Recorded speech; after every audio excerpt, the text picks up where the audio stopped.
There is a fifth dimension. A dimension of sound. Damn it, Frank! We tell him to be quiet. I spilled my hot cup of Uranus again. A dimension of sight. Hey, Arch. I'm gonna sock you in the puss. A dimension of mind. Man, Adams, is that you?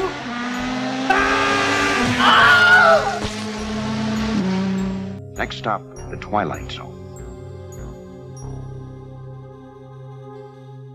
What's going on, everyone? Welcome to the Fifth Dimension of Twilight Zone podcast. I am, of course, your non-waving host, Nick, and we're here to talk a new episode of the Twilight Zone, Rod Serling's favorite thing to ever do in his life, including have people make podcasts out of it. I am, of course, your nose tick. I'm, of course, your host, Nick, and yeah, nose tick. You're nose tick. Oh, dude. Yeah. Tick, tick, tick, tick. See, when you have allergy issues, Tick. you always say things in weird forms Tick. and factors. What? Tick, Tick tock. tick, tick, Talk around the clock. tick, I don't know where this is going.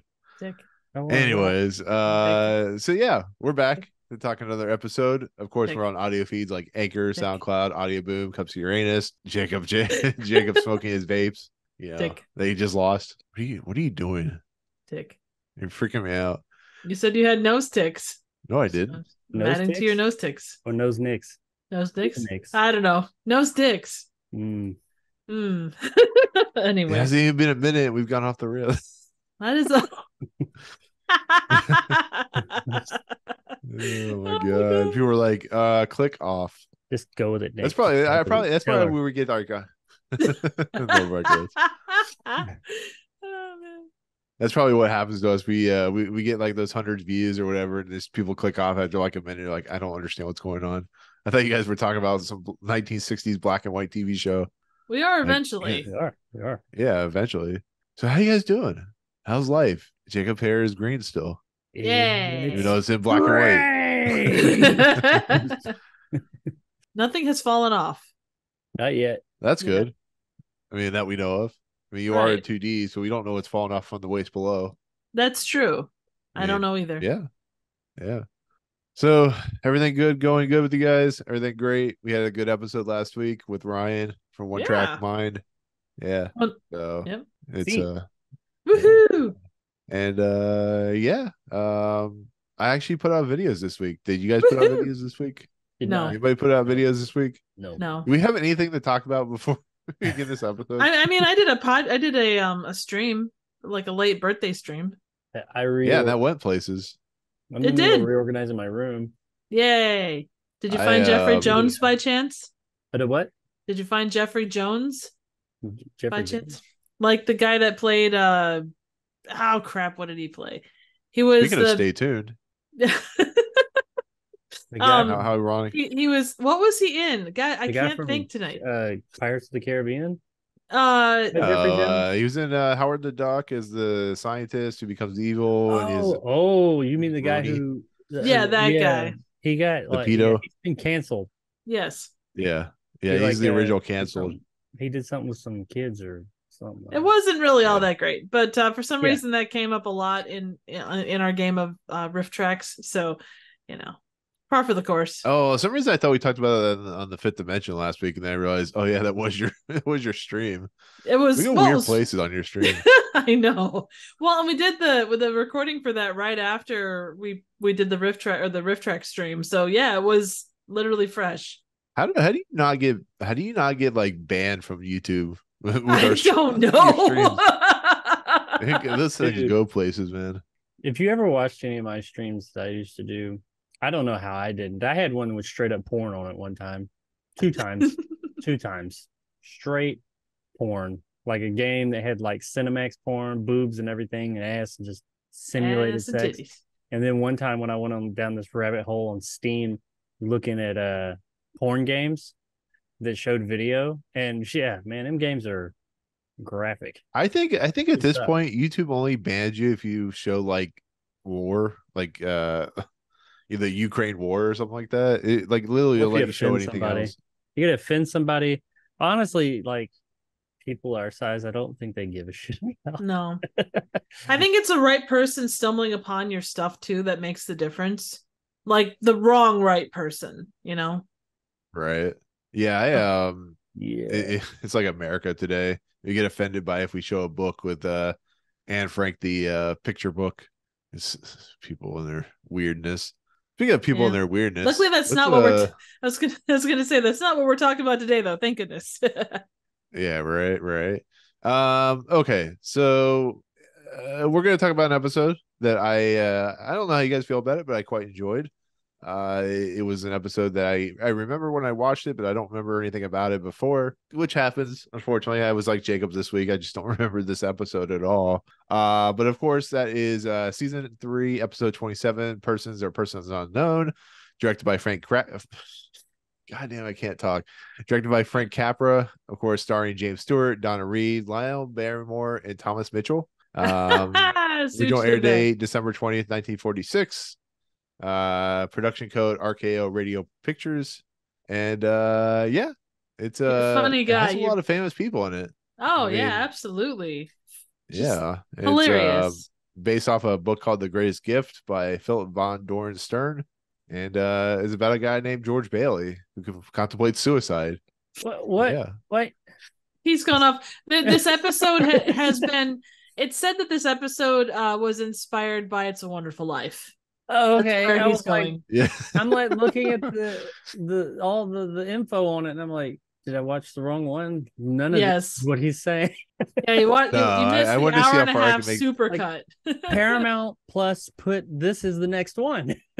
Yeah, Not fair. This is that. Yeah, that was a 2.5 hour. Trip said supercut where it has like an angel name. What's his face and Clarence. Clarence and not Clarence. Clarence. Yeah, Clarence. I just heard Donna Reed, and I was about to say, was that really her? And then I was like, looking, I was like, who is she supposed to be? Which one? I was like, her name's not in here. The whole spill you were doing, I was like, what? I knew Triv would get that right away, but I didn't know if you get that. I don't know how long it's been since you've seen It's a Wonderful Life, but I mean, the end. I have to watch that I say have to. It's a good movie, but my wife. Well, I mean, I'm sure I figured I would have gotten you on the James Stewart thing, but I didn't hear that. I heard Donna Reed, and because you said the director's name first, and I was like, is that right?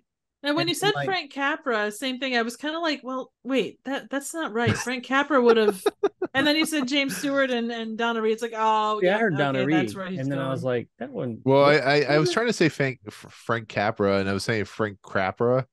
Yeah, I just because my allergies are like all out of whack right now, so it's just like. But no, the real episode is of course Persons or Persons Unknown, season 3, episode 27, directed by John Brahm. Written by Charles Beaumont, production code 4829, air date March 23rd, 1962. Stars Dick Long, Frank Silvera, Shirley Ballard. Dick Long. Who was in of course, House on Haunted Hill, the original one, William Castle movie. And John Brahm plays Winston Churchill in this episode. So the director is actually he kind of does a Hitchcock thing. I once reviewed a movie called The Death of Dick Long. That's awesome. Actually, a good movie. Yeah, it's on one of the streaming services like Amazon right now. It's directed by one of the Daniels. It's one of the Oscar. Not both of them, just one of them. The white guy. Okay.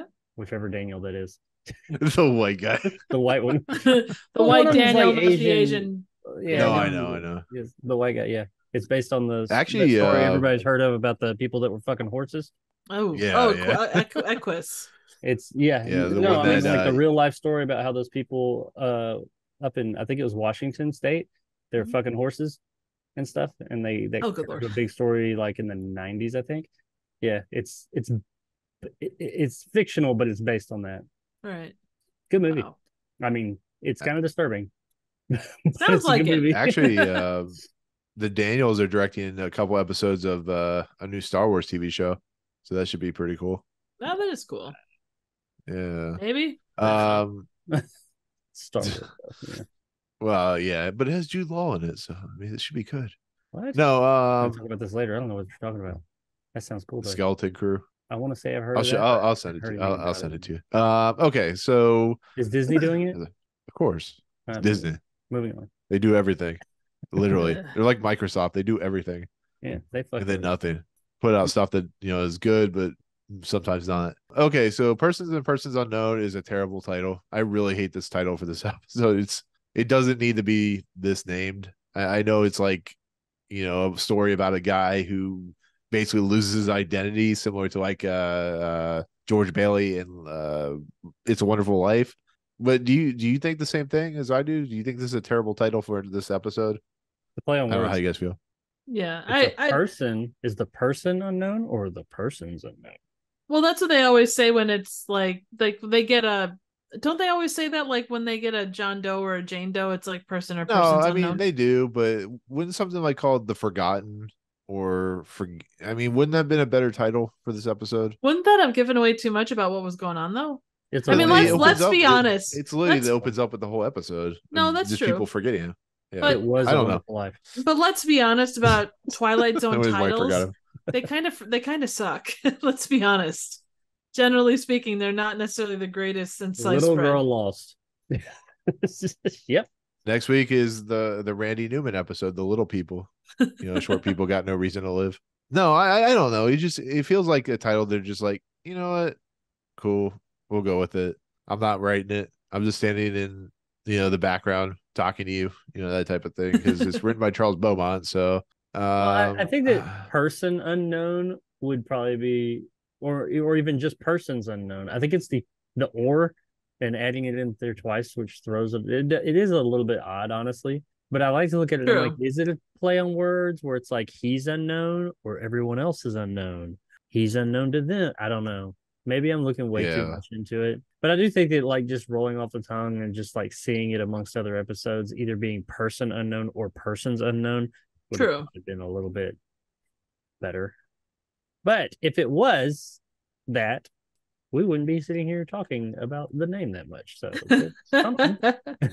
I mean, we could also talk about how the music for the intro is way different. Oh, that happened last. I saw that. No, that was last episode. No, that was the outro last week. The intro last week was different. The intro was different this week. No, I know. Yeah, I think it was that way last week too. What I think is, I think they finally started switching the intro music to kind of. I think it's going to be this way from now on, because I was like, this sounds more in line with what the Twilight Zone theme is, what I'm used to. So I'm just waiting until I think it's next season when the actual intro that everybody knows will appear, like that. Like I can't remember. It's like with the with the doll and stuff like that. Yeah, and the window and yeah, because it's to the window, to the doll. To the window. I'm falling out 2 floors, but it's really 2 feet. Oh, we're gonna talk about a window. On oh hell yeah, that we are.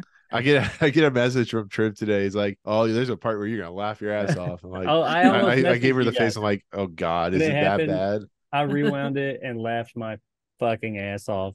Anyway, we'll get there. Yep. Yeah, it's pretty in funny. due time. But good TV there. But the episode is it's very Twilight Zone. Like, it's as Twilight Zone could be. Like, if you look at it, like, outside of having, like, him fall asleep at the beginning and waking up, it just literally goes straight to the what the crux of the episode is. Not like last week then. And I kind of like that. It doesn't take it. It just allows it to do its thing. It doesn't, lead us on for 20 minutes. Whereas, like, here's what this and this. It doesn't. It just allows the viewer to go, oh, okay, something's happening, and I kind of like that. Yeah, like he did the Jewish from Where's was the that Coming to America? Yeah, but I don't know. What do you guys think about that? I mean, it literally opens with the Triv on most days waking up totally drunk and over. What's that word called? Oh, hungover. Yeah. Yeah, she's drinking. Triv, what do you think about this opening being kind of a lush myself? Yeah. I think it worked well, because you kind of wake up in that state, everything's kind of blurry, and you have to double check where you are and everything, and you kind of got to get your bearings, and then it's like, oh shit, I gotta be to work 20 minutes ago. I don't miss that. I'm sure not. Yeah, you don't miss like getting really drunk and having to get up and work and no all that good stuff. It was actually my late 20s and early 30s, but whatever. Ugh. I can't do that anymore. Yeah, I That's don't think okay. anybody can. I don't think. I think Oh. when you get a certain age, you like, unless you're like of a English type or Irish type, you pretty much I mean, it's there's hard for you to drink without really getting can I problems. do it and am I going to do it are two different Yeah, things. that therein lies the thing. I could. I mean, hell, I drank one fucking of those hard Mountain Dews and fucking was passed out for like 3 hours. I don't remember recording. I try not to drink anymore. When I drink, my clothes come off, so it became way too inconvenient. I can normally toss back a bottle of wine and still be pretty coherent. Yeah, sure, Triff, sure. It's the second bottle you got to be Why am I careful getting of. all these texts? That only happens when I've drunken way too much. The Like more when I'm alcohol that goes in, the more clothes come off. I'm telling you, that is me. And it doesn't matter if I'm in public or not. It's naked That's awesome. people. Our last episode of the series is going to be quite interesting. We're all gonna like have like a bunch of alcohol, and Jacob's gonna be like, You're gonna "It have was a one. strip poker." I'll be sipping. Yeah, I'm gonna have one. I'm like, it was a strip poker. You know what's weird though? Like I'll sit there and drink, and I'm good with like a bottle and a half, 2 bottles. I'm good to go. But I went on a wine tasting, and I had all like I don't know, probably 12 or 13 different wines to try, and they only give you a little taste of each. I was shit faced. I'm not gonna lie, and I don't know why. Because you're mixing all those different. But they're all wine. It's not like you got beer and everything else. They're all wines. So I don't know. I think it was probably just I was relaxed. I was gonna say, you want a fun piece of trivia about this episode? It's the only piece of trivia I could find on this episode. But it's one of the first instances on television of a couple sharing a single bed, sleeping right next to each other. Most time in this era, like you'd have like single beds that were separated by like a nightstand or whatever. Mm-hmm. See, progressive. Oh, very. Rod Serling was progressive. He He knew that people would be sleeping in the same bed. Ideally. If he had added a cat, it'd be 2023. Or a large dog.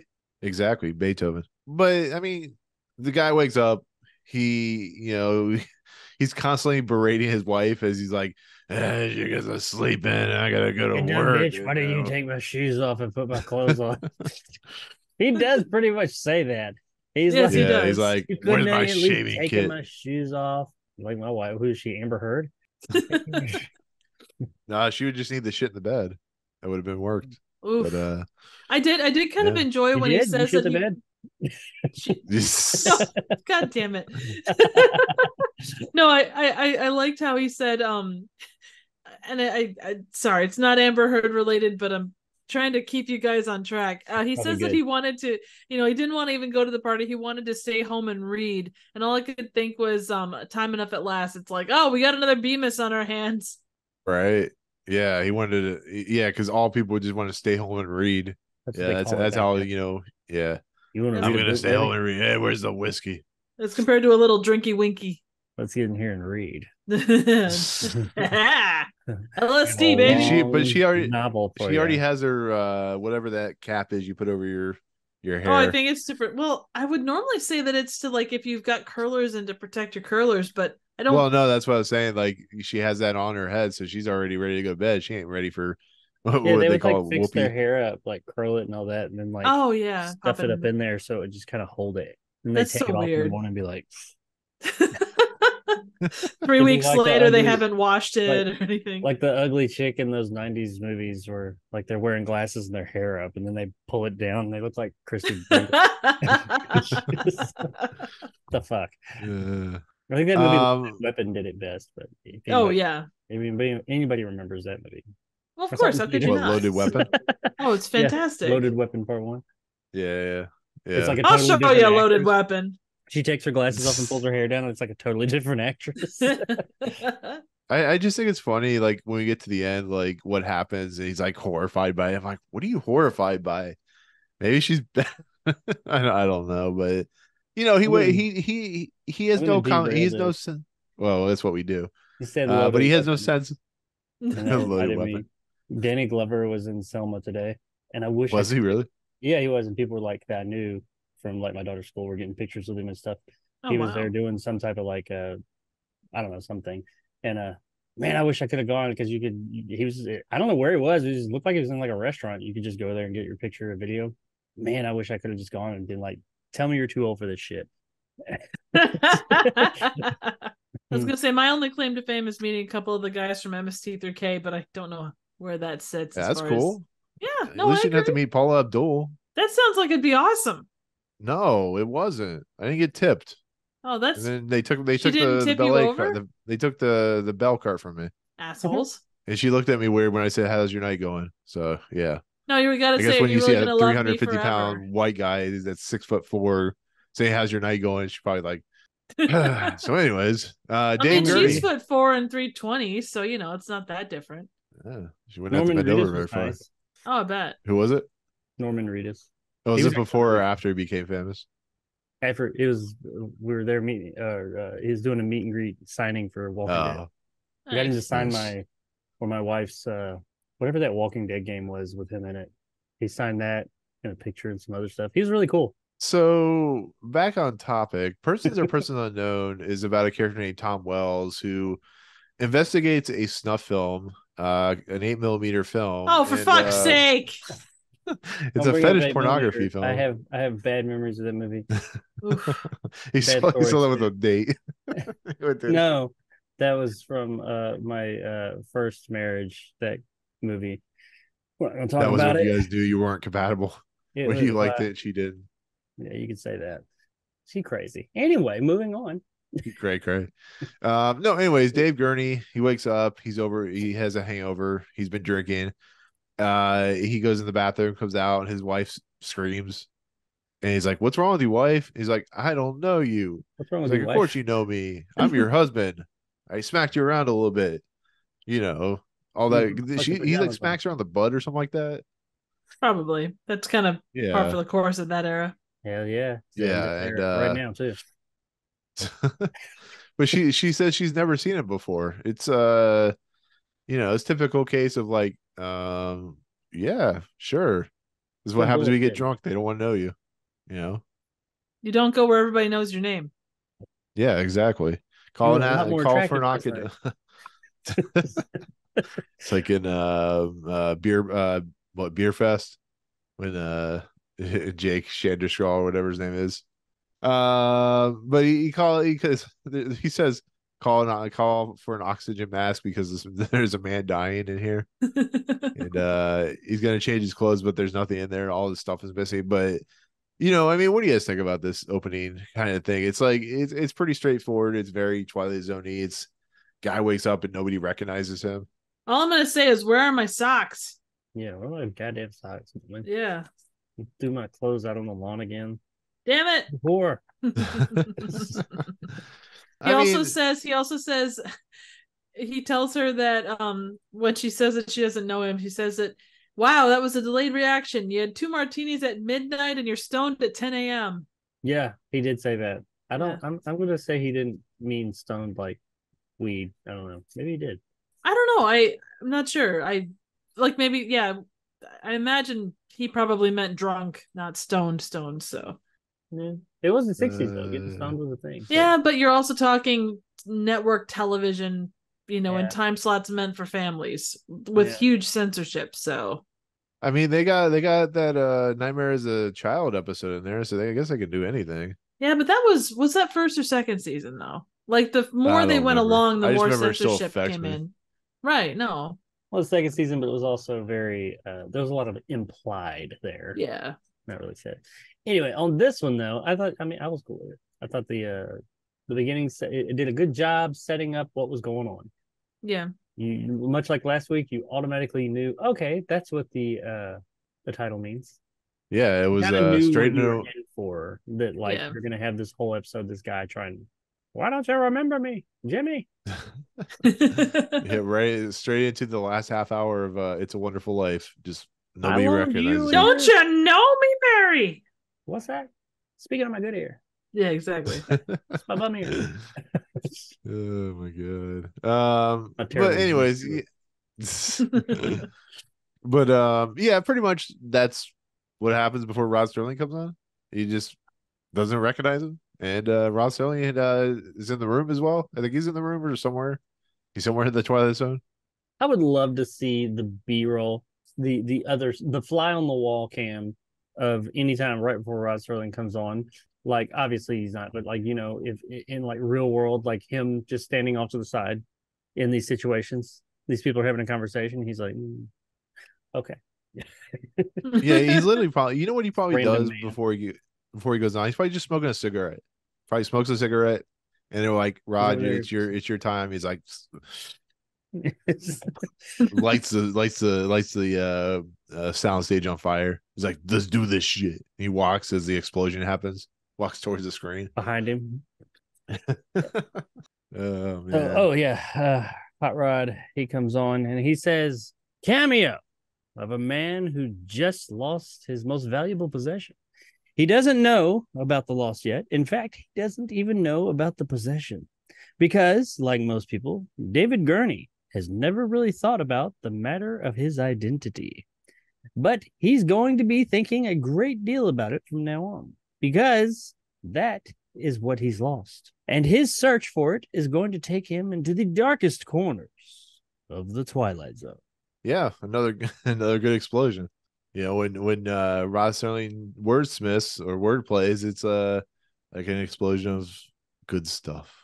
It goes everywhere. It's like hot dogs in the face. He's like, I hate it when I lose my identity.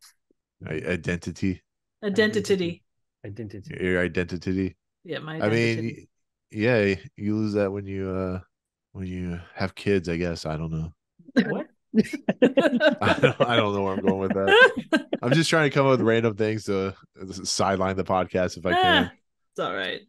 All I could think was what during this part was like, you think about all those commercials that talk about like LifeLock and the different services out there that are supposed to help protect your identity. And this felt like it kind of sort of plays across the board in ways that Rod Serling probably didn't expect at that point. Mm-hmm, mm-hmm. So was there much that surprised you guys in this episode?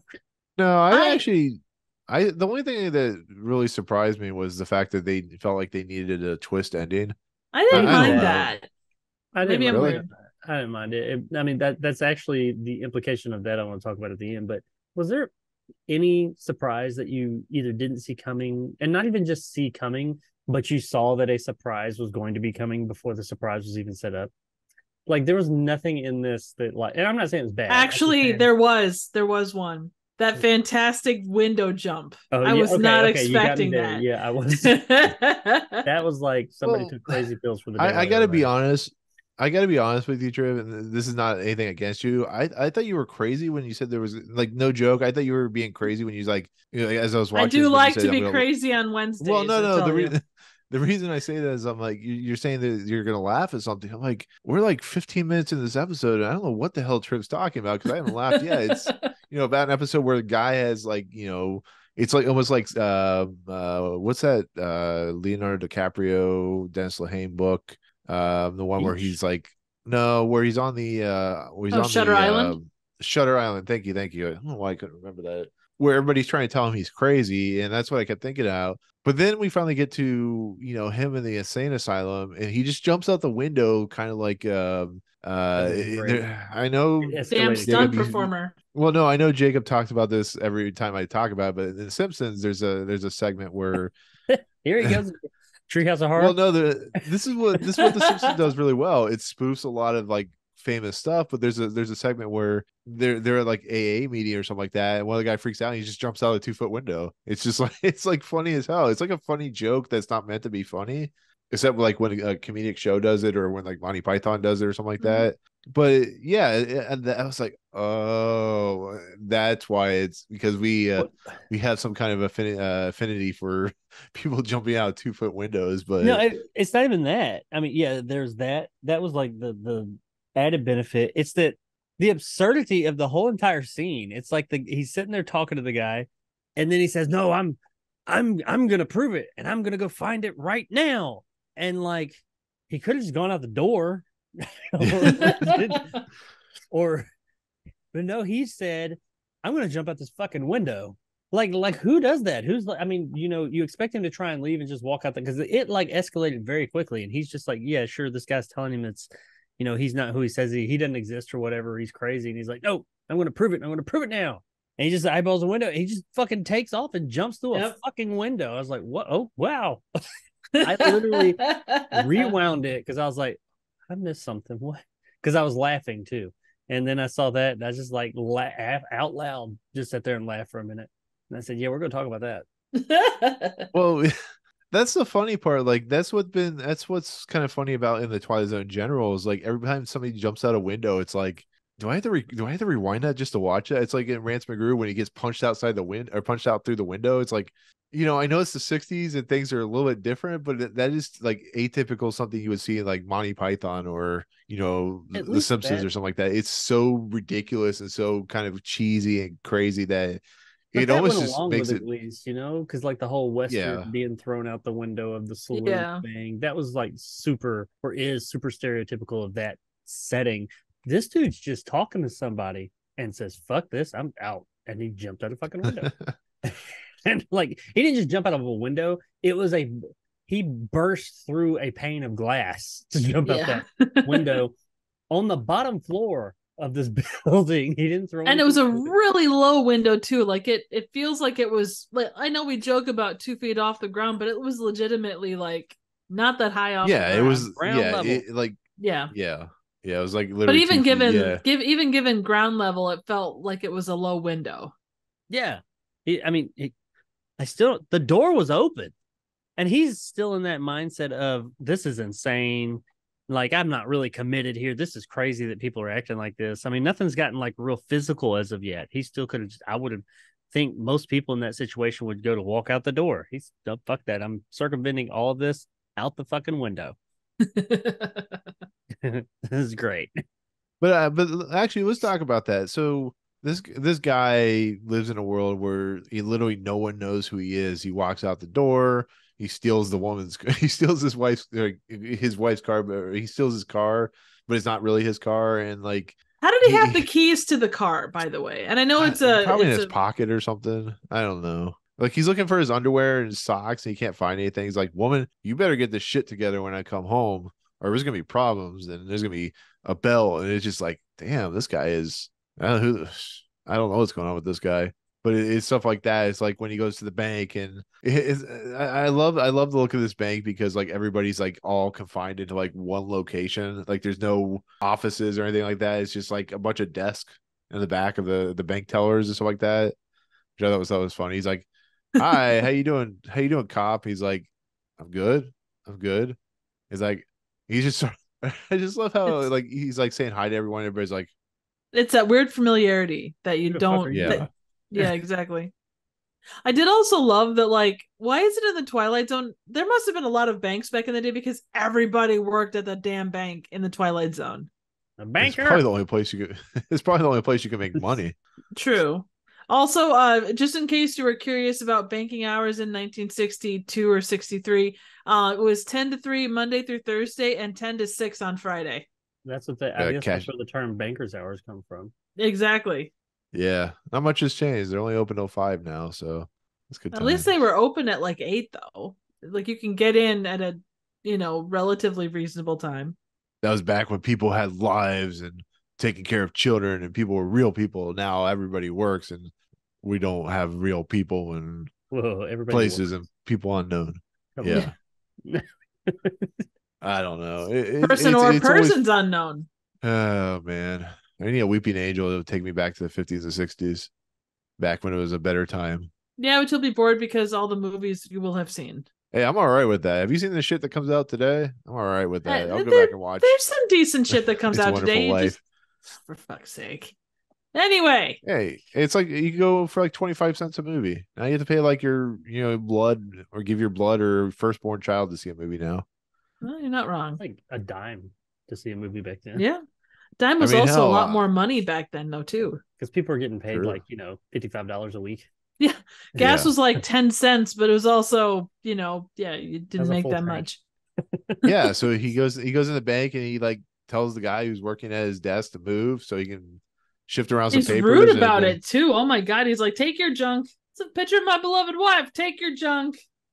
Yeah, take your junk and get the fuck out. And then the guy presses the robbery alarm or whatever. And it's just the bank cop from the front just comes over. He's like, "Sir, you need to leave. You need to leave now." It's like no other cops come in, just that one Ballard. cop. Yeah. Well, they're waiting outside with their police car that just says police on it. Mm-hmm. Well, I know, but I just like how like just the one cop, like he just comes up. It's just like, no other cops come out. They're just the cops are already out there, like 2 minutes after the alarm was pressed and stuff like that. And I don't know. It's real. It's weird to me. It's funny. I don't know what you guys think about it.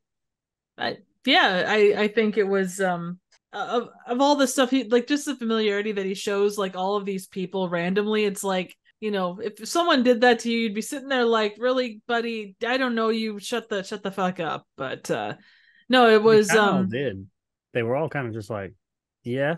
Like even the cop when he came in, he's like, hey, Frankie or whatever, and he's like well, and back then too, there was that, you could, not that you couldn't use people's first names, but there was that, unless you know them, you don't really, it's that the etiquette thing. Yeah, it's I mean, all this stuff it's fine. I mean, it's well paced. I mean, I don't know how you guys feel, but it gets to its point pretty quickly. It doesn't, meander with like nonsensical BS. It's just this guy lives in a world where nobody recognizes him, and he tries to pull out his wallet and there's no ID in the wallet, and he tries to talk to his friends and family and there's no response. And it kind of does. Like the whole first half of the episode is him just, I enjoyed it, but admittedly the whole first half of the episode was him figuring out what we already knew within the first 3 or 4 minutes. Because I mean, just because you're watching the Twilight Zone and all that, and you watch it and okay, nobody's going to know who he is. We figured that out. No, we figured that out pretty quick. But then the whole first half of the episode, I still enjoyed it, but admittedly, I don't know how much we needed it, because none of that stuff that he did, like at the bank and all that. I mean, the stuff with his wife, yeah, but everything after that with the bank and everything, I guess you had to have a reason for him to get taken to the insane asylum. But none of it was very consequential. It just kind of, you already know. By the time he gets to the bank, you already know what's going to happen when he gets there. That nobody's going to know who the hell he is, and he's going to freak out, and then something's going to happen. Well, I mean, the problem with what the Twilight Zone does a lot of times is be like, here's David Gurney, he's at a bar drinking, he walks home and he talks to a couple people, and then he goes to bed and wakes up and nobody recognizes him. At least it's like interesting and kind of entertaining to the point where it's like, oh yeah, it was, yeah, he's walking around, because it just takes him forever to recognize that there's something truly wrong. Like, well, he goes to the conspiracy theory thing, because I'm sure it's that, like, what is it, Occam's razor? Regardless of how goofy the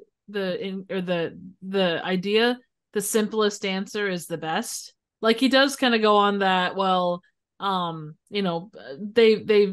paid off, everybody that I know, and they're trying to blot me out. The royal they kind of a thing. So this portion sticks closely to an homage to It's a Wonderful Life, because the wife doesn't recognize him, his friends and co-workers don't recognize him. He goes to a bar, and the bartender, similar to Nick in It's a Wonderful Life, doesn't recognize him and thinks he's weird, and they send him, they like try to arrest him and stuff like that.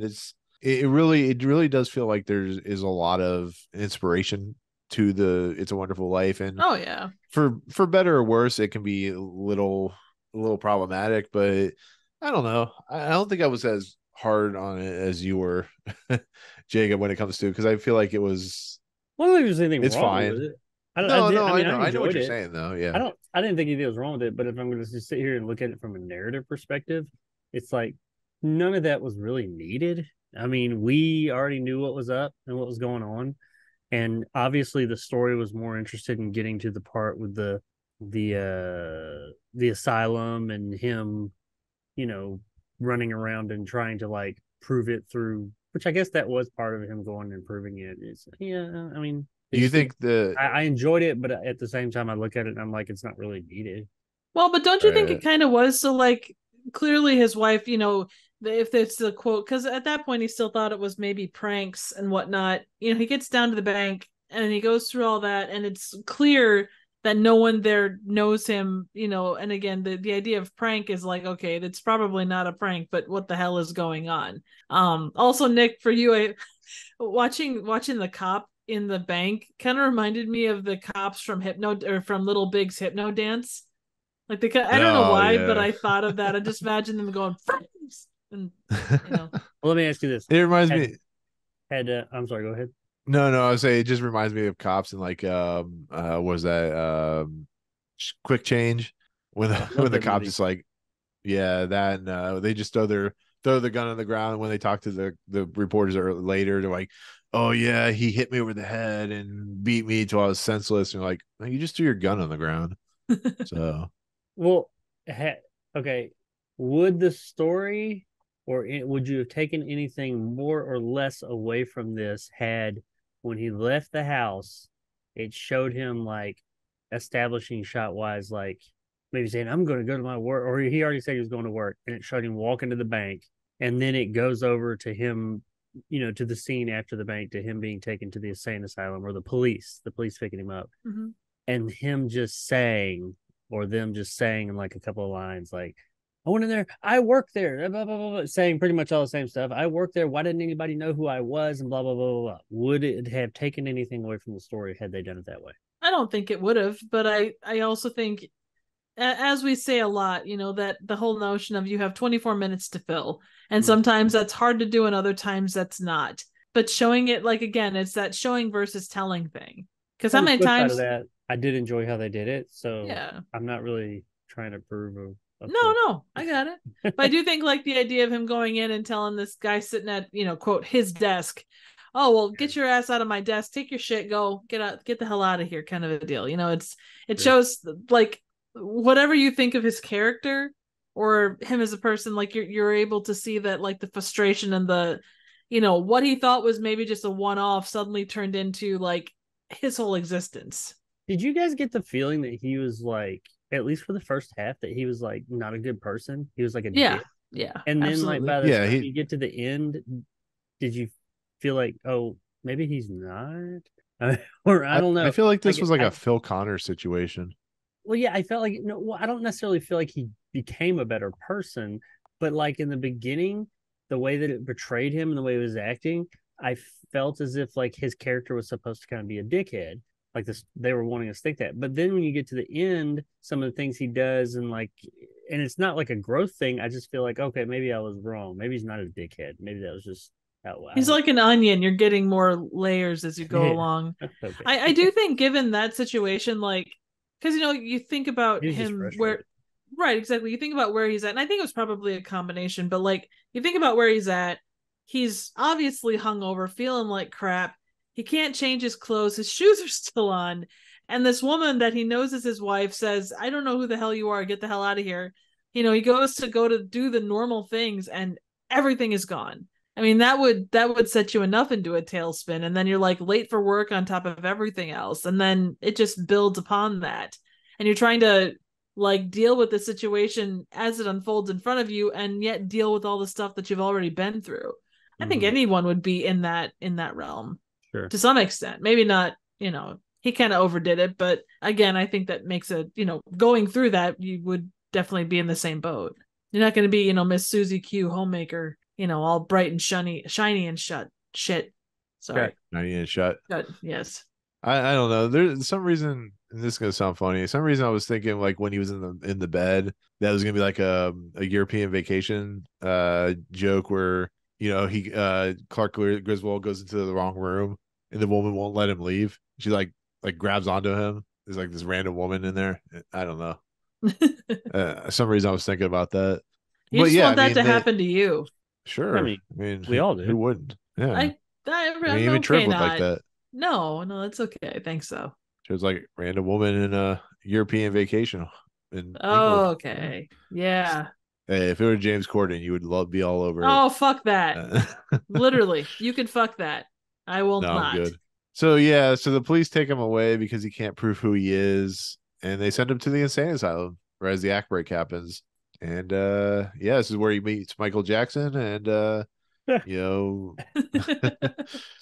is where he meets whatever his name is from One Flew Over the Cuckoo's Nest. Meets Jack Nicholson, and an Indian person kills him and Ozzy runs Davis away. thinks And he's JFK. yeah, he thinks he's what was that, Bubba Hotep? He thinks he's yeah. Yeah. Kind of There's a lot. bullshit.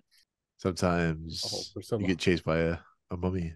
But yeah, so most of this episode takes place in the insane asylum, which poor David Gurney, he's trying to prove that he is who he is, and nobody believes him, and they're like, "Oh, you're having disillusions of grandeur and all that good stuff." I mean, it's yeah, it's you know, a lot of gaslighting going on. There's a lot of Napoleon delusion going on, and I don't I know. will say, I feel like they didn't just automatically say you're cuckoo for Cocoa Puffs and toss them in a cell. You know, they're like, oh, well, you know, let's talk through what you think is going on. Like, you know, they allow him to call his family, and, you know, like they show him like this gigantic ass phone book that's like, oh my God, what was it? Probably 10 inches deep. That's what she said. Yeah. But just the conspiracy that built, or the quote conspiracy theory that you could say built around him as he gets further into this was interesting. Yeah, I like when he calls and they're just like, you don't really hear what the people are saying, but like the look on his face is just like, don't you know me, Ma? I'm on top of the world. Don't you know me? And this is a little nobody knows him. detail I did appreciate, and it's a tiny detail. But a lot of times, you know, when you get people on the phone in like TV shows like that, they'll just go, uh-huh. But Mom, you just recited this big long thing for me, and I can't acknowledge it. And they'll just go on, and it's only one side of the conversation. They actually had you heard someone on the other end of the line, and even if you couldn't hear them, there was still that, I guess, what you would call a more authentic back and forth. Yeah. They didn't have enough money by the end of the season, so they're just like, you know what, we'll just have him talk on the phone and do the wah wah wah wah wah wah wah wah wah wah wah wah. Hey, I'm fluent in want. Yeah, like if they had shown the mother, it would just been her like feet. You wouldn't have seen anything else. Oh God, that would have been awesome. Even weird to see my feet. Quentin Tarantino, is that you? Right? Is that baby Herman looking up your dress? What is going on here? It's crazy stuff. No, but okay, so this is where the second point of this episode comes into effect, where he starts wondering if somebody's messing with him.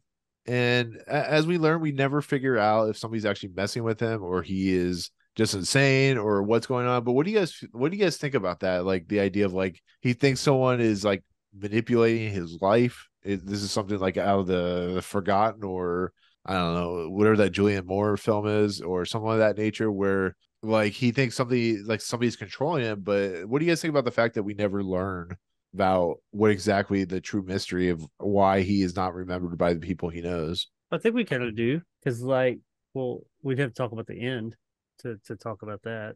We haven't talked about the greatest scene in the entire episode yet. The jumping. Well, we'll get there. I'm just curious because it starts to become a thing where he thinks someone's like there's some kind of natural force or some kind of force that's kind of messing with them, but you're never really told what exactly it is even through the end of the episode. So like, what do you think about the fact that they didn't have some kind of MacGuffin or some kind of idea that they threw out to the audience, where it's more of like kind of you decide what it's going to be type of thing? Like you could come up with a million it could be aliens, it could be, you know, I don't know, the Aurora Borealis, it could be whatever. I mean, what do you guys think?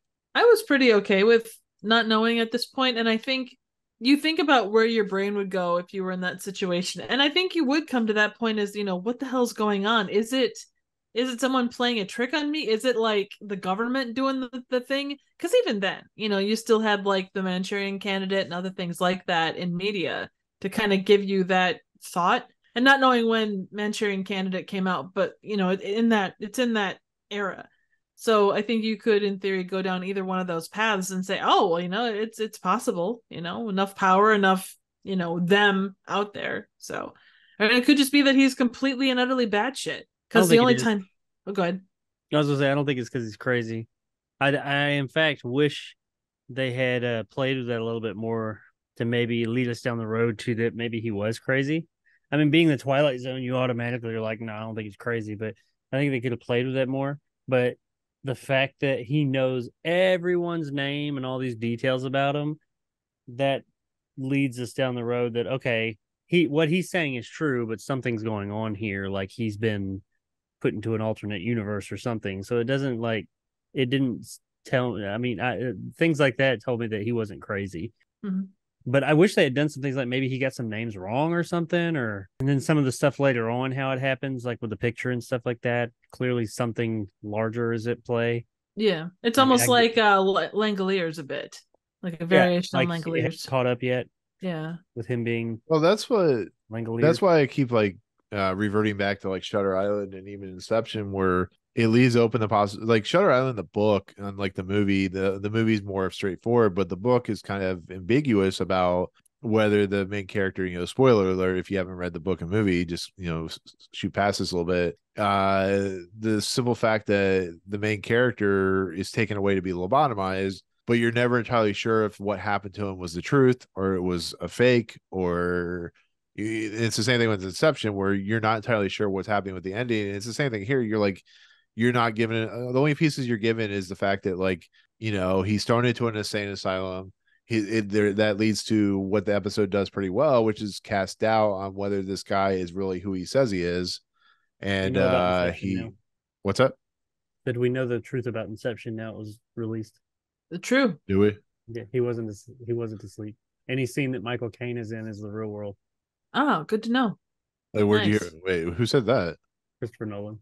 Did he say it because Mr. people Nolan get now. tired of people telling? It's like the whole David Chase with the Sopranos thing. You just get tired of people asking him. So Well, he's no, like, yeah, he fuck said it. that The guy died. Michael Caine didn't know, and he asked him, and he told him any scene that you're in is the real world. So Cool. he's in that last scene where we see the top doing this thing, and you're like, is it going to fall? Is it not? And since he's in it, that means it was, as far as the writer's concerned. Well, did he write that or his brother? I don't know. Whatever, he directed it. Yeah, I think they both wrote it. Yeah. I'm just under the impression that he just got tired of the bullshit, because like David Chase did that where you're like, oh, did he die at the end? Did he live? And David Chase, I don't know, it's ambiguous. And then he finally said, you know what, fuck it, you guys won't leave me alone. Yes, he was killed, and that's why he blacked out. So I don't know. It's one of those things where like maybe this is what Christopher Nolan thought, but I mean, it's like Shutter Island, like they made it less ambiguous in the movie, but here it's just like I kind of enjoy, even though it's like you want to know like what exactly is going on with him, that doubt him in the insane asylum, that the doctor who was in like the first two movies that Stanley Kubrick directed. I love his mustache. He has like that. Doesn't he have like that John Walters pencil mustache? Yeah. Yeah, I like that. One other thing with this too, that and not do. that it adds to the conversation a ton, but it's an interesting point. The companion was saying that a lot of people looked at this episode and kind of compared it to A World of His Own, which is the one where the actor like switches places with his yeah, because you're never entirely sure like why he went into that position that he's in that episode. Yeah. Did Charles Beaumont write that episode too? Yeah, whoever wrote this one wrote that one. I thought of that episode too for this one. They had a lot of similarities, not just in like the basic premise, but also just the style and everything. It's very similar. Not similar. Charles Beaumont wrote Perchance a Dream. Oh, it's okay. So it's Matheson wrote A World of Difference. Oh, was that no? I'm sorry. Wait. Oh, it lies in its close similarity to Matheson's A World of Difference. Wasn't that the one where the guy? Yeah, The World of His Own is the one with the elephant. Oh, right. Okay, so it is. Yeah, so Matheson wrote a World of Difference, and that's the one that he was comparing. Richard Matheson wrote both those episodes, so that makes sense. Right, but Charles Beaumont wrote this one. Yeah, and like I said, Charles Beaumont wrote Perchance a Dream, Jacob's favorite episode ever. So Earl Hamner Jr. wrote Jezebel, and apparently that's not good. That's not. You know what? We're gonna get to that damn episode. I'm probably gonna be like, yeah, it was okay. To be fair, Hamner Jr. also wrote The Bewitching Pool, Jacob. So I don't know how talented he was until the Waltons. Everybody's got a one-off bad one, it happens. That's quite a bit of one-offs. Since Steven Spielberg made 1943. I like that movie. As stupid as it is, but it's largely seen as a bad movie. Yeah. I mean, it has like what a shark. It doesn't have the shark scene in the beginning of that. It's been so long. You see since I actual saw it. boobs. I haven't seen it forever.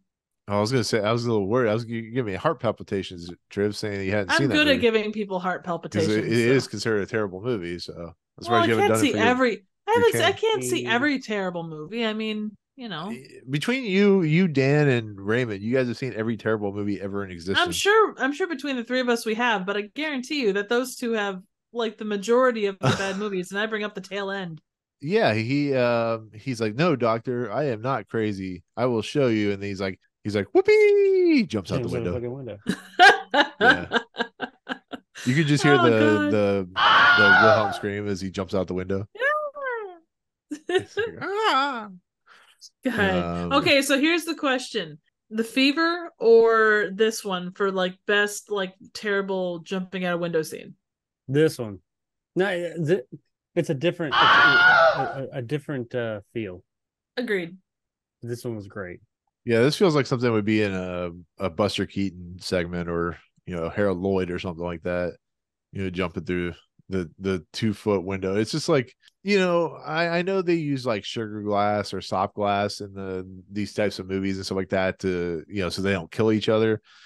But if you can imagine you're in the real world and you jump through a pane of glass, I'm pretty sure you're not going to be running unless you have like the strength of like Superman or something like that. I'm pretty sure you're not going to be running and stealing some guy's van who's eating food on the side of the steps. I'm pretty sure you're going to be like cut up and hurt and stuff like that. I'm just kind of spitballing here. I mean, I don't know how you guys feel about that, but it doesn't make for some comedic gold in episodes that I'm really comedic. I mean, he was on a mission from God, so he just kept going. God. He was on a By the way, mission from God. Slim Pickens is in 1941. I was wrong. It's not 1943. It's 1941. 1943 is the one with what's his face? The guy from Jaws. Robert Shaw. No, Roy Schneider. I was doing a 2001 to 2012 reference. I see what you did there.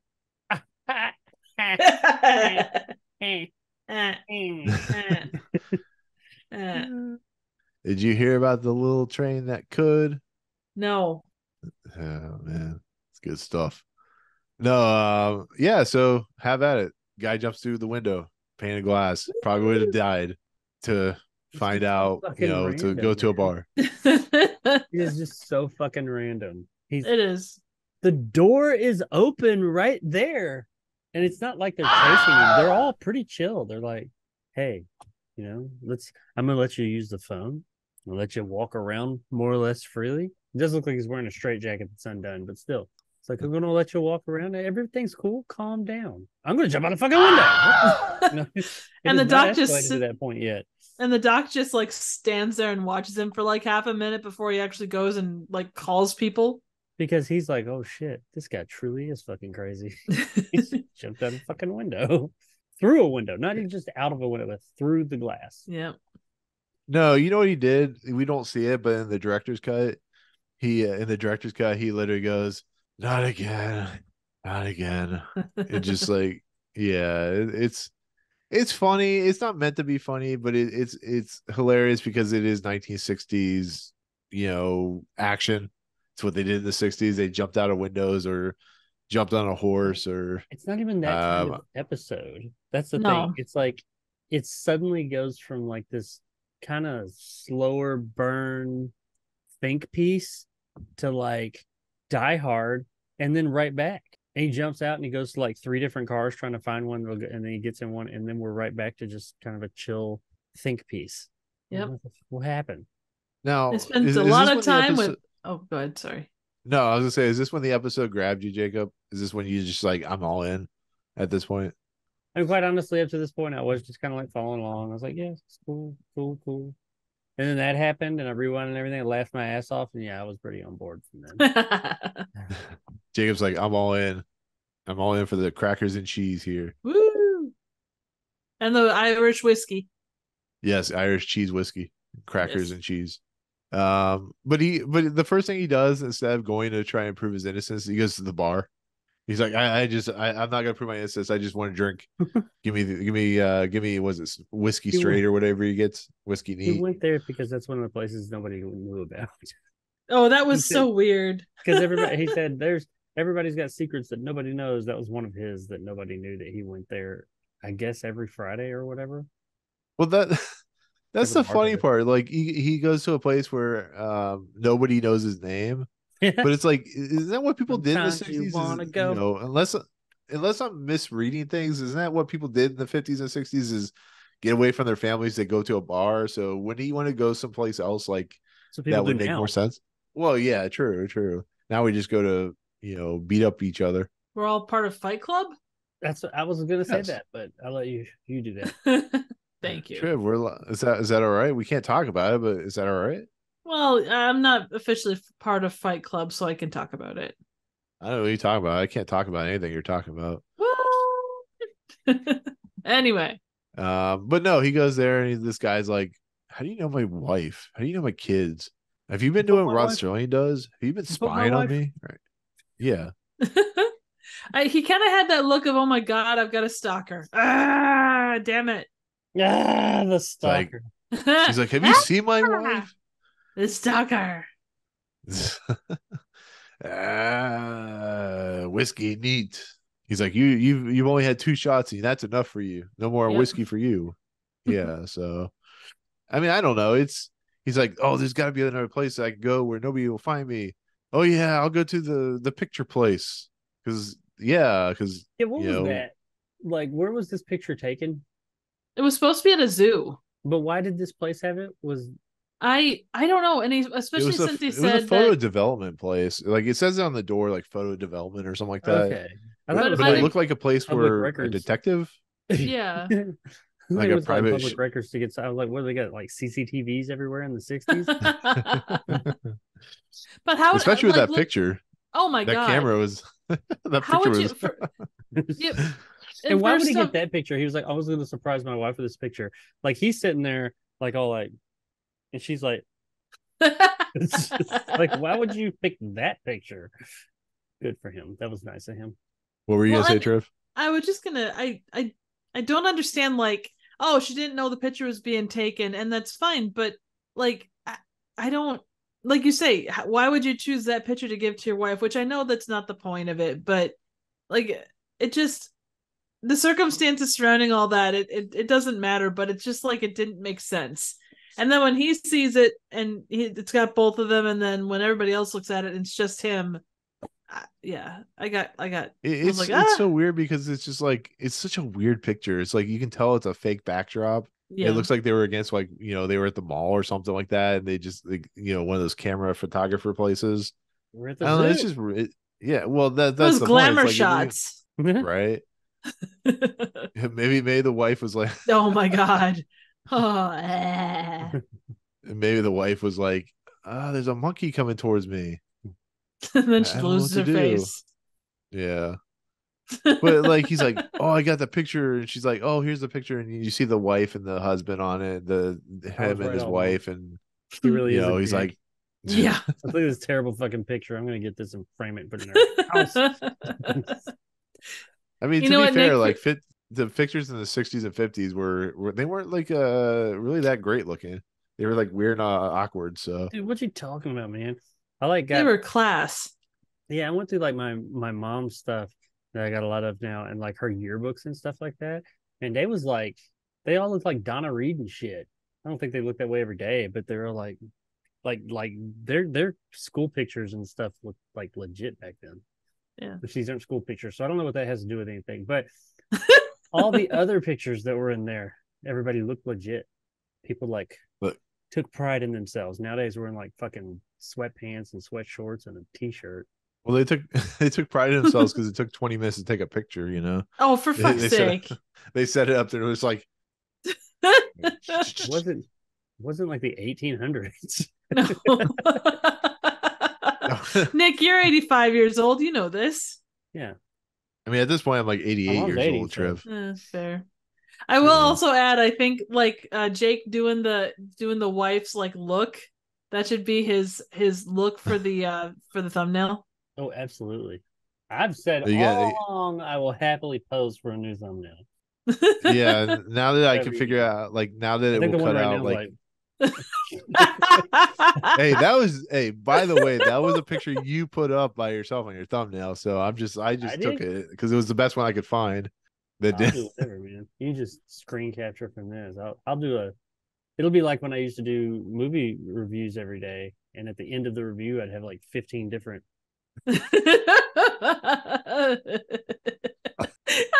See, I can't do that. I can't emote. I can only, I mean, this is probably the best I got. You're staring at like the dick that's coming towards her. You can just see like the dick going, you go like this.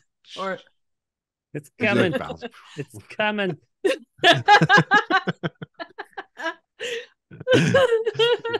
Oh my god. All of a sudden it breaks through the back of my head the way that they did it in Scary Movie. I want mine to be like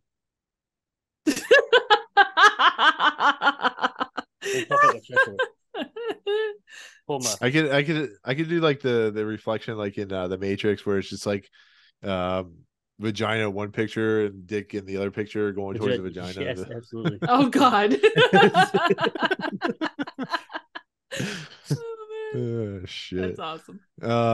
But he says, "Oh, I have back to."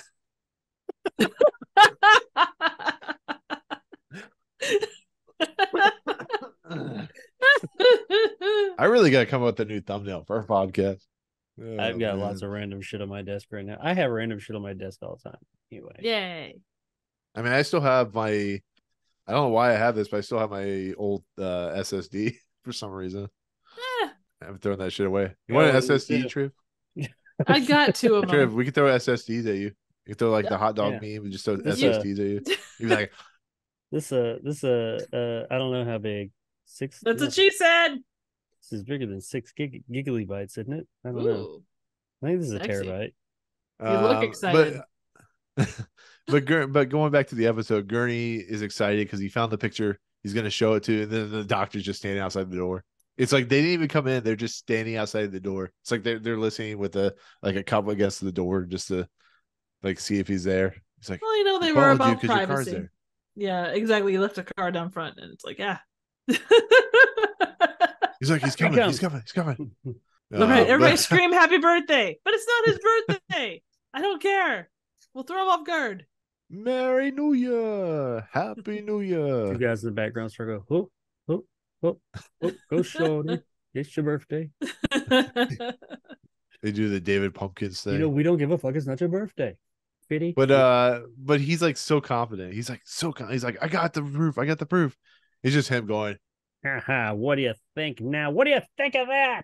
That's why you always look at whatever you're giving to someone before you give it to them to make sure that it's the right thing that you should give them. That's what she said. Yep. But I just like how the woman's like, I don't know. You never showed it to me. I don't know what the picture was. I just assumed it was him at the zoo by himself going. I like how weird it is because you can. Yeah, it's kind of like he's holding. You could tell he was holding somebody, but it's just not there anymore. So it like makes you wonder like what exactly is happening. He's like, I just saw it. It was there. I promise. Who's like, there's no place like when he's sitting there all like, ha, what do you think now? I was like, she's not gonna be there, or I figured he wouldn't be there. Mm-hmm. Like somebody ain't gonna be there, or it's gonna be like a blank picture. They're gonna be like, this is a beautiful backdrop. Which you would. David comes back up, and it's actually the woman. It's like, I'm so old. I'm so white. Yeah, I dressed as my wife one time. What about it? Very progressive. No, but oh yeah. I like how he like does like the no place like home bit and just wakes up in the bed again with his wife who we don't see. So I was figuring like the pig faced woman would come back or something like that. Oh my god! I was waiting for it to either be like a man or some pig faced woman or like some weird creature. It was not going to be. They were going so far out of their way to like hide her face. It's like, okay, it's going to be something else. I thought it was going to be some monster. No, or it would have been she wouldn't have had a face. Period. It was a hot chick, hotter than his first wife. Should have been like, it would have been great if when he saw her because it ends on him like looking at her like that. If he was like, okay. Like, why are you so upset? Like, I ain't got to go to work just yet. Come on over here, girl. Yeah. Let's see if everything changed. Yeah. Been doing them. Do the drapes match the curtains? I mean, they're black and white, so sure. I'm sure it would. True. She was actually married to one of the directors of the Twilight Zone, Richard L. Bear. Cool. Is it Yeah. bad? Well, I mean, what do you that guys? I couldn't remember what his original wife looked like. And the only reason I knew it was someone different is because they were hiding her face. And when she came out and was like, "What's wrong, darling?" And he was like, and I was like, "Yeah, I don't think it's the same What do lady." you guys? I would say, what do you guys think about that though? Like, having that twist. Like, first he's like, "Oh, she remembers him," and like you see the fact that you never see her face, which is clearly is going to be a big twist. And as you said, like it's a different woman, and he's like scared, and Rod Sterling's like, "What are you talking about? I give you a better character.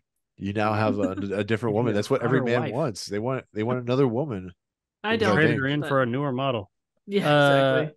I don't know. This opens up a lot of questions as like, okay, so clearly he's in a different version or reality, or I don't know. But is it now? Did he switch or did she switch? Is it like now she's going to be the person's unknown? Now everybody's not going to know who the fuck she is.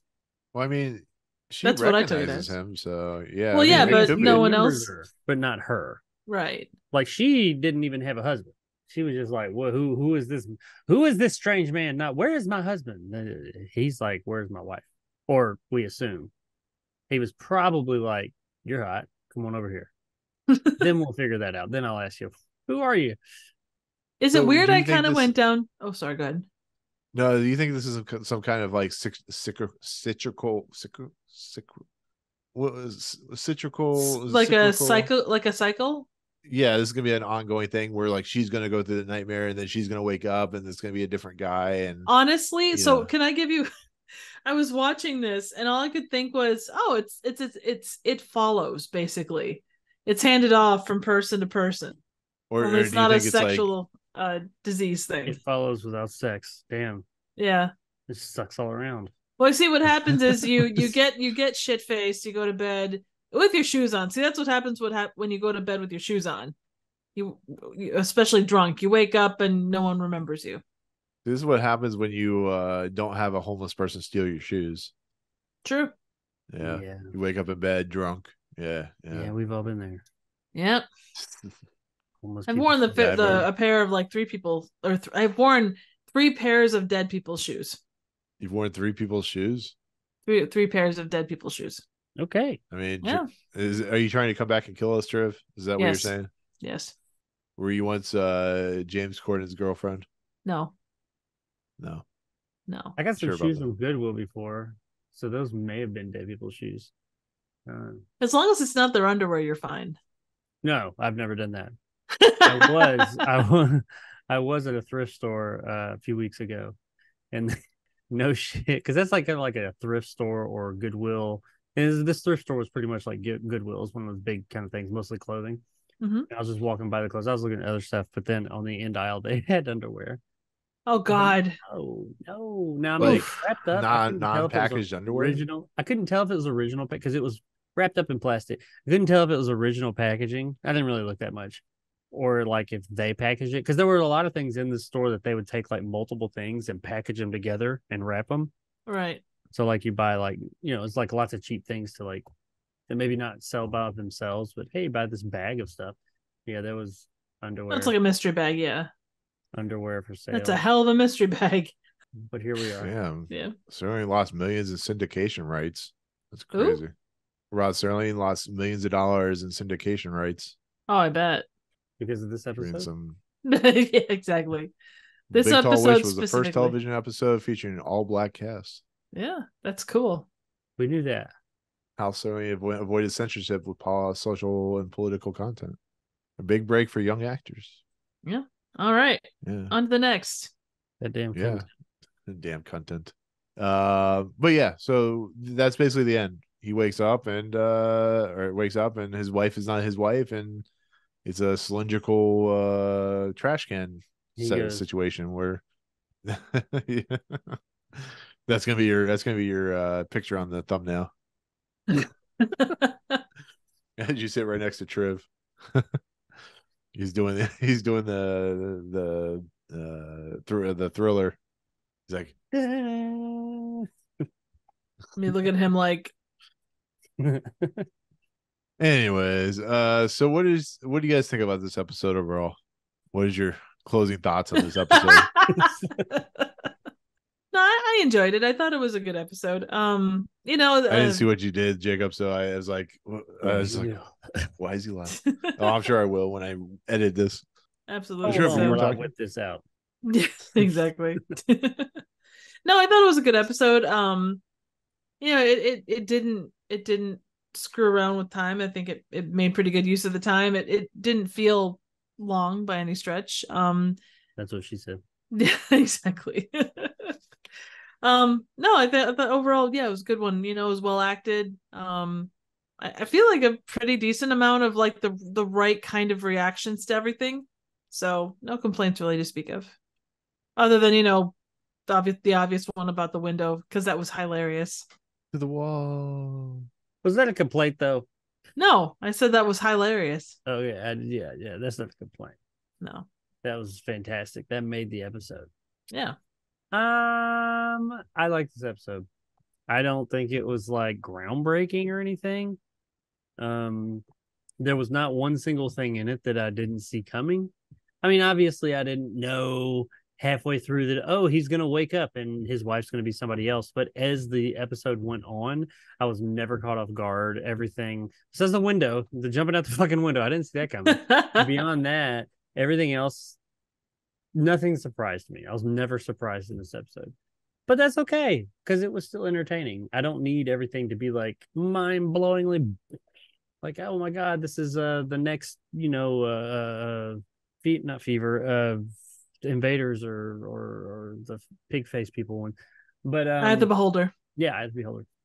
But it was really entertaining. It moved at a nice clip, even though there were parts in it that was kind of like, I hate to say useless, but there were parts that's like, this is unneeded, but I'm having a good time. I'm entertained by it. I was never bored by the episode.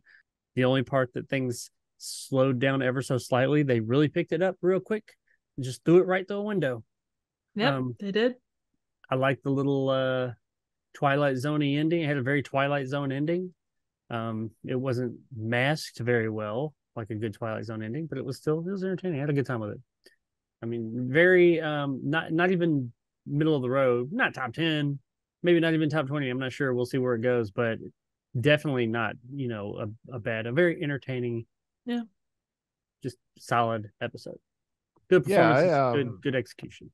Right. I agree. I was not expecting this to be a very good episode because, you know, it tends to happen when you get like a really good episode the week before. You tend to get like not great episodes the week after because everybody burned out from trying to make a great episode that they turned into a really crappy episode. And it turned out to be an entertaining episode. Like, it's not, you know, the greatest Twilight Zone episode you'll ever see, but it's definitely one that I think works in the confines of the Twilight Zone. I think it's one of Charles Beaumont's best episodes he's written. It's a solid Twilight Zone episode. Yeah. Or that. I mean, hell, we're talking about a guy who wrote episodes of Static, The Prime Mover, The like Jungle, Ooh, shit. Dead Man's Shoes. Bad track record here. Yeah, right. He did write like Miniature, Printer's Devil, Living Doll, Queen of the Nile. Actually, I think Queen of the Nile is supposed to be pretty terrible from what I hear. There's something we didn't talk about, or we talked about it, we didn't really get into though, is now that everything's out on the table, what do you guys think it was and why? I think it was the alcohol. I think it was alcoholism. Yeah, pretty much. Yeah. I'm not sure, honestly. Like, I went back and forth with a lot of, because I watched it twice, like one time just to kind of get it into my head, and the other time, like, I watched it from the perspective of he's crazy. You know, he's absolutely like what you see is what you get in terms of what was happening to him. And I don't know, like, there was a lot of things that made sense. There was a lot of things that didn't make sense with the whole, like, he's, you know, got a couple of screws loose. Yeah. But I guess he knew too much to just be crazy though. But wouldn't that be the thing? Wouldn't you know, like, all the things, you know, in that I guess respect? we were seeing it from his perspective, maybe. Right. But then maybe if they have like a slight flashback where it's like when he's saying people's names, they're like, or even that, if like, because like everyone who he would say their name, they would more or less confirm that, yes, you're correct, that is my name, but who the fuck are you? Maybe if they had played it a little bit closer to the belt to where maybe you could look at it and it seemed like they never said, yeah, you're right. But then like when you look back, you're like, oh, when he'd say, hey, Joe, and they'd be like, my name's not Joe. They don't have to say it, but like their reaction, nobody ever says, oh, yeah, you're right. Maybe if they make that point that, you've been calling people saying these things about people. He's like, yeah, but he knows I know his wife. And then maybe one of them comes up later on and he's like, I'm not married. Or something. Throw something in there to like throw us off to make us think maybe he is crazy. But I never thought he was crazy. I think the episode wanted you to maybe for a second think that possibly he was, but I never thought that was it. I wanted to. I think that would have been an interesting dichotomy. And I'm not sure how that would have played. Sorry, go ahead. No, I think that all bases on how you feel about where the story's going, because you could say it's that way, but you could also say it's the other way. It's just your personal honest feel of the episode, because it's not giving you the straightforward. It's not doing like sometimes what Twilight Zone does, where it gives you the straightforward answer. It's more ambiguous. That's what I feel. End of the day for me, I took it more as it was something outside of him that was causing all this. Yeah, I like your theory about the Langolier-esque kind of thing. Yeah, he's being erased. Does he get eaten like Balky from Perfect Strangers? Yes, he did, but they couldn't afford to film it. He was tearing paper the whole time. They had weird hand puppets that were the Langoliers. Sock puppets. Canadian sock puppets. Yeah. Did you know Charles Beaumont is the original story writer for Brain Dead? Oh, that's cool. Which is one of the only films that had Bill Pullman and Bill Paxton in it. How confusing is that? Yeah, I know. Mm-hmm. I gotta watch this movie. I've never seen this movie, but it looks awesome. Oh, it's great. Really? Yeah, I've never seen Brain Dead. Very interesting movie. I think it was something Twilight, fourth dimension-y, fifth dimension-y. Yeah. All that.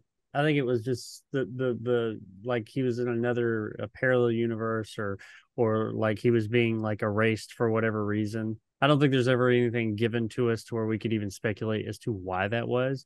Maybe it's like the universe writing something that was wrong or whatever. Yeah. I think it was something. I don't think he was crazy. Like I said, I do wish they had played with that notion a little bit more and a little bit better. Maybe given more time, they could have actually played on something like that. But as it stands, I think that the universe was just course correcting or something. Either that or he's in some type of weird experiment where they like the what's the movie with Kiefer Sutherland and Dark City, where they reset people every night, and he was the one who didn't get reset. Like something happened in the reset process, and everybody else is like, "Who the fuck are you?" And he's like, "You're my wife." No, I'm not. Oh my god, this episode is like Dark City. Oh, cool. My name is Nick. Long. I think what's going on is that the man had two dicks.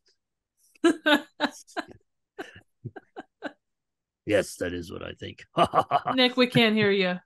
I told you I was gonna start dubbing you. He's gonna come up with some better. I forgot what I was saying. No, I said Christopher Nolan's film Inception was its inspirations were Dark City, The 13th Floor, and The Matrix. I saw all of those in the movie theater. All great movies. 13th Floor is very underrated. I'm not a fan of 13th Floor. It's not great. Too many floors. It's very much inspired by The Matrix. It just has too many floors. They only needed like 5. So they had 13. The 4th floor. Yeah. The Dark City is awesome though. Oh, Dark City is amazing. That is one of Roger Ebert's favorite films of all time. Oh yeah, he does a commentary track on the DVD. Yes, he does. All right. So that is season 3, episode 27, Persons Unknown. We'll talk about the next episode soon. All right, guys. Closing narration. Yeah. Maybe we should. At least it's not the opening narration this time. So yeah, let's do the closing narration. What the hell? What? Yeah, have a little fun with it. Fuck it, we'll do it now. Yes, do it live. Do it live. It's a whopper. A case of mistaken identity or a nightmare turned inside out, a simple loss of memory or the end of the world. David Gurney may never find the answer, but you can be sure he's looking for it in the Twilight Zone. Ooh. I like how you emphasize that word. So whatever word it was, I started laughing like he's emphasizing that word. I love it. He's putting the emphasis on the right syllable. Exactly. He's Like syllable. emphasizing the emphasizer. Yep. So yeah, When I there emphasize you go. words like that, it's because I haven't read this in advance, so I'm trying to read ahead so that I don't flub it. Yay. See, you should have said, Pinky, or Brain, what are we doing tonight? No, you gotta do it right. Simple Brain, loss what of are we memory doing at the end of the tonight? world. A simple loss of memory or the end of the world. They gotta do it in Pinky voice. Yeah, it sound like his sound Orson like Welles voice. Yeah. A simple loss of memory or the end of the world. That's terrible. I was gonna say you sounded like Elvis. A simple loss of memory or the end of the world, mama. Oh. Yeah. Only person I could do Orson Welles is Maurice LaMarche. Otherwise, there's no. It's a hard voice to do. I can do Orson Welles. The French. The end of the world. All right. So with that said, Didn't we let's do that go a ahead long and head time to our ago? last Oh. segment, which is the Twilight Zone ranking list, the greatest ranking list made to man ever, because we love ranking lists and we do it every day for our pleasure. Because you can't have a YouTube channel without a ranking list, you know? You know what I mean? That's why I don't have a YouTube It's channel. the ranking countdown. Dude, you're putting me to sleep over here. Are you doing the Dracula thing? He's like, No, that's the YouTube. doing the Ozzy Osbourne thing. I just gotta put that picture. I'm gonna send that picture to you, Jacob's like, what the fuck are you doing? Love it. Love it. Oh shit. All right. So is this the top 30 episode? What's number 30? The Hitchhiker? Yes. Sorry. I picked the wrong number to start out with. Is this the top? Is this a bottom 50 episode? This is a top 28 episode. You want to put it right at 28? Anything 28 and below, we're good. That's what she said. Nah. I put this down with like Showdowns of Rance McGrew, Kick the Can, The Hunt, somewhere around there. So Maybe. upper 30s. Yeah. Really? I don't know. What do you guys think? Well, A World of Difference was quite a lot like this one, and that's at 40. Yeah, but that was a But I World like of this Difference one more. trip. I like this one more than World of Difference. And I like the World of Difference, but I like this one more than World of Difference. Okay. Me, I did. I mean, I don't know, but it's not. No, I thought it was good. I think it deserves to be in the 30s or upper 20, like lower 20s. Like 27, 28, or between 27, Yeah, 28 or like, I think Showdown with Rance McGrew was better in this episode. Really? Yeah. Huh. Hmm. Well, we can't agree on everything. I mean, is this episode better than Most Unusual Camera? Well, I mean, oh, hell no. That's not even a question. So we're looking at the 30s then. But I think Most Unusual Camera is low. Yeah, high. no, You it's know what I 30. mean? I think Yeah, 33. I agree. On the list.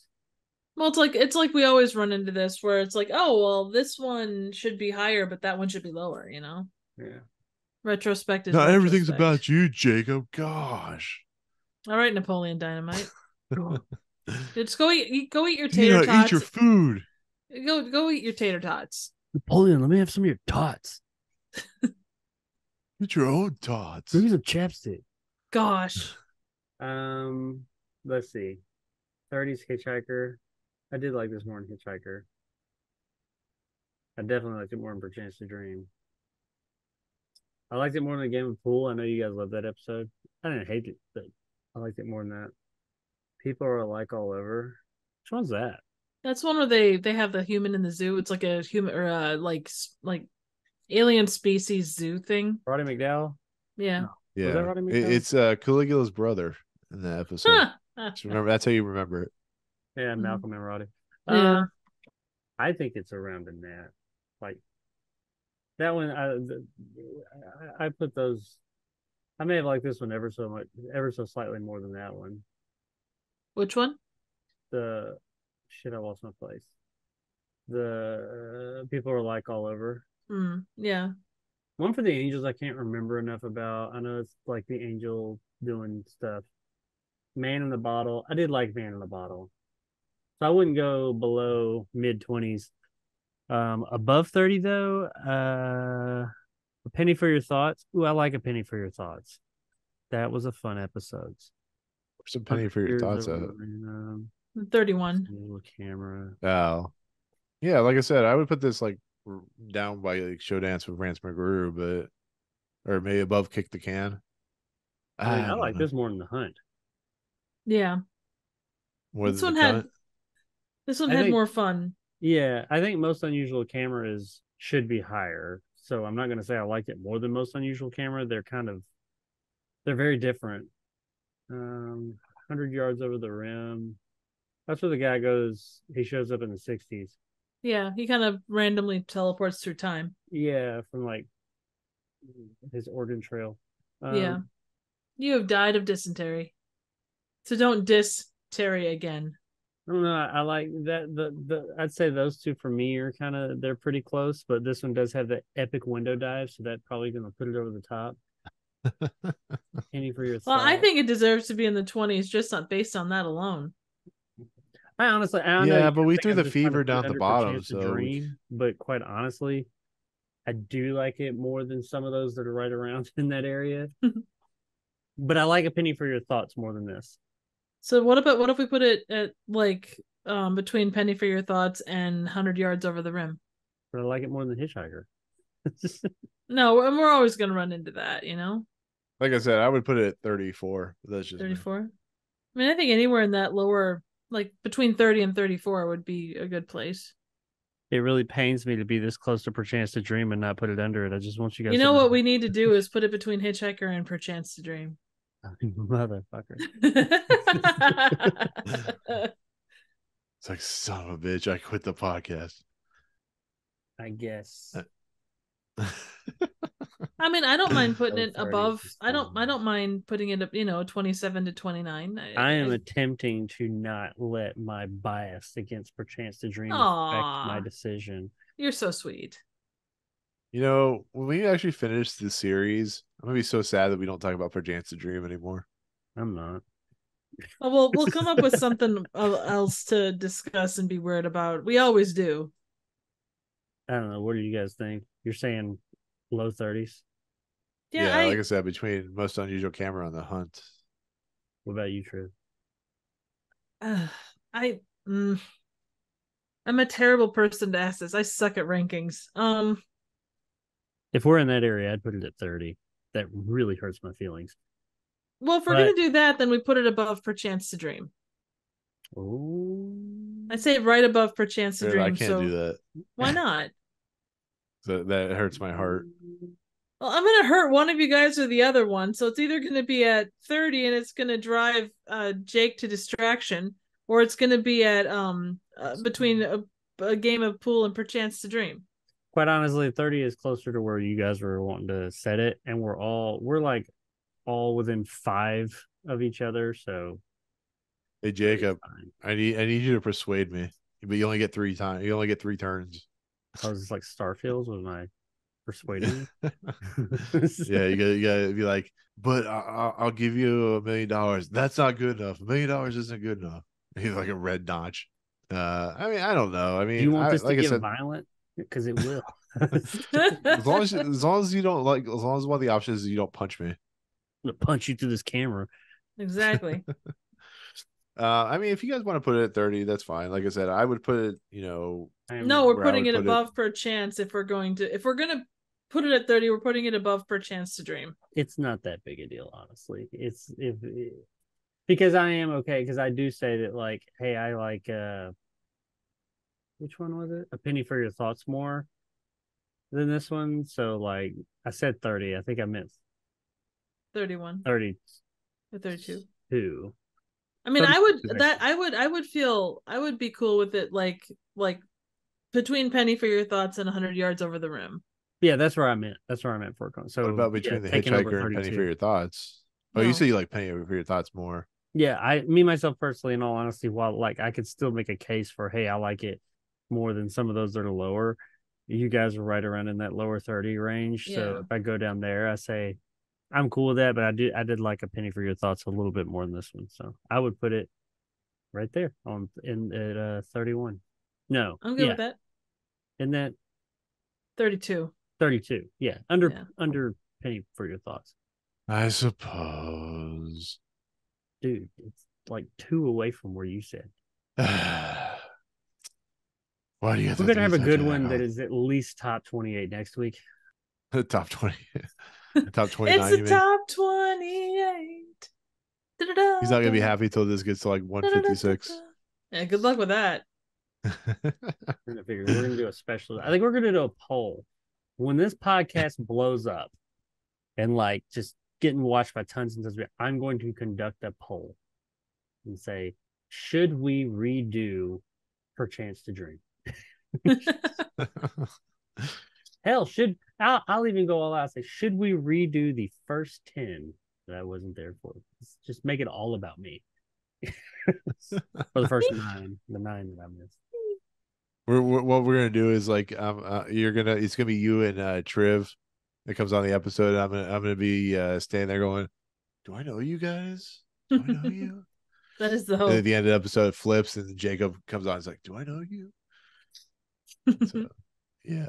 Let me just do it by All myself. right. You can insert me into you guys' episode, and we'll just change the end to where it's at the bottom, and then you can re-upload. Yes, lose all the you do the alternate takes.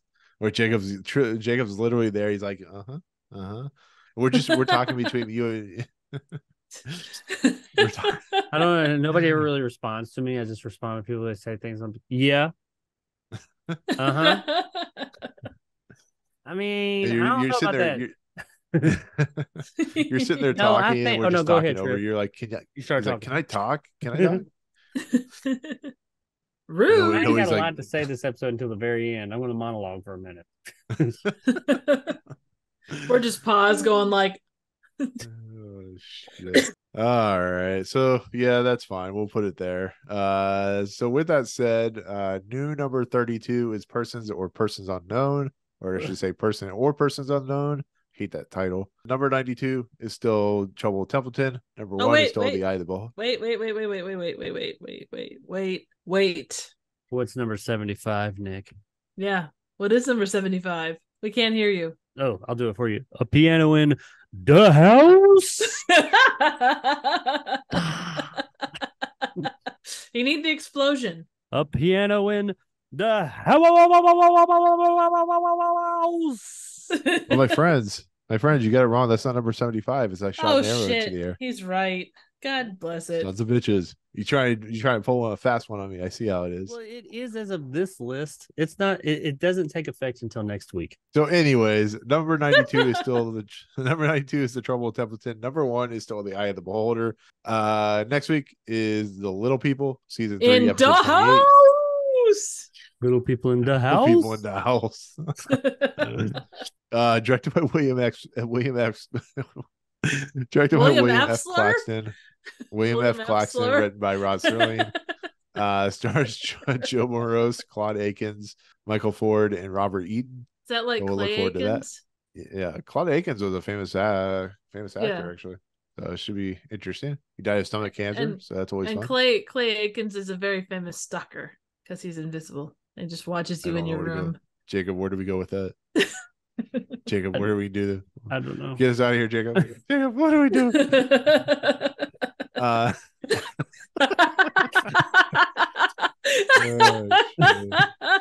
That's all I got. It's okay. It's all right. So, anyways, with that said, we'll look forward to that episode next week. But as we always say when we get out of here, Trev, Jacob, it's fun as always. My earpiece is going out. I'm losing battery power. So, with that said, Trev, you have content. Do I sometimes post videos? Do You I have content? Yeah, have you have content. Do I? Yeah. Nice. Yeah. Oh wow. Where can you find that content at? Is this a trick question? No, you can find my weird content here on YouTube. Trivial Theater. I behind again as per usual.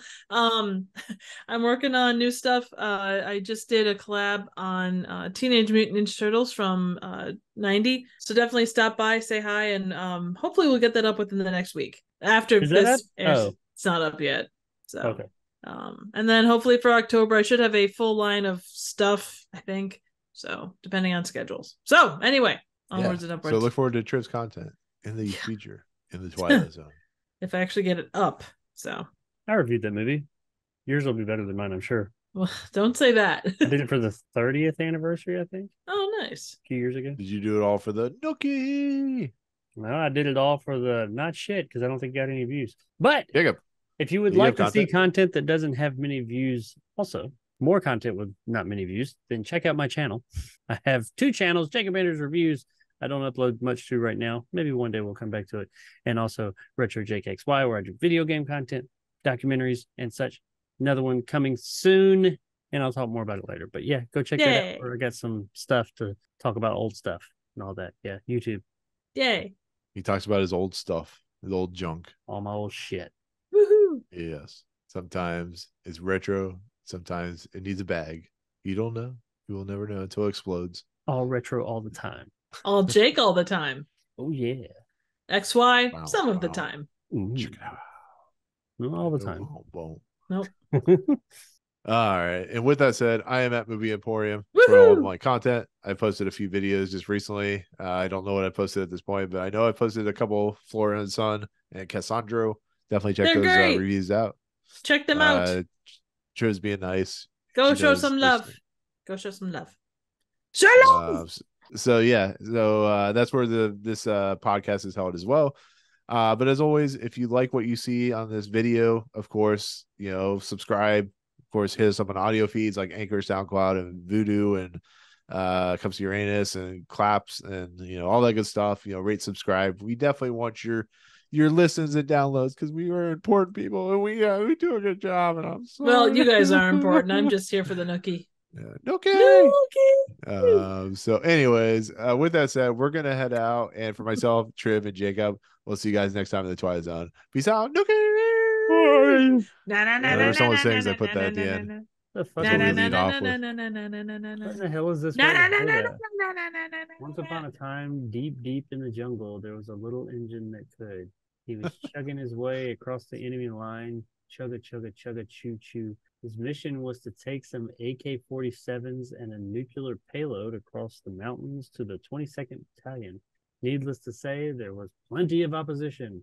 Chugga, chugga, choo, choo. Not even when they climbed aboard the train and gouged out the eyes of the conductor, blood and snot dripping out of his eye sockets. Ugh. That didn't stop the little engine that could. Choo choo, chugga, chugga, chugga. What the fuck is this? There's another paragraph. How do you not know this? Do I not? You of all people should know this. This is like one of the funniest jokes in this movie. Am I missing something? It wasn't until Charlie rigged the. Even I think Triv got that. Didn't you get it, Triv?